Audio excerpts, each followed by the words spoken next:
Kamusta mga kabasketbolista? Pinataob ng Mapua Cardinals ang Benilde Blazers 75-73.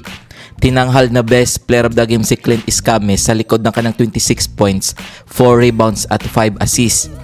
Panalo naman ang Litran Knights kontra sa San Beda Red Lions 75-71. Tinanghal na best player of the game si Jimboy Estrada matapos nagtala ng 24 points, 5 rebounds at 9 assists. Kung bago ka pa lamang sa channel na to, mag-like at subscribe. Heto ang team standings as of November 10, 2024. Benilde Blazers 13 wins 3 losses. Mapua Cardinals 13 wins 3 losses.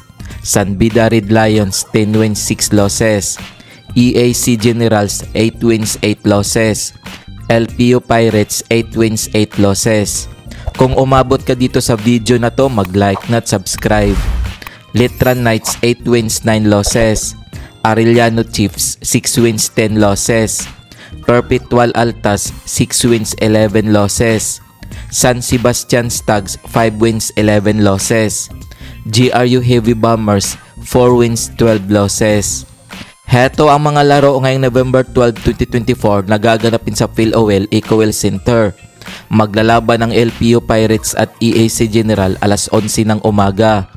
Magtutuos naman ang GRU Heavy Bombers at Perpetual Altas alas 2:30 ng hapon. Kung nagustuhan mo ang video na to, mag-like at subscribe.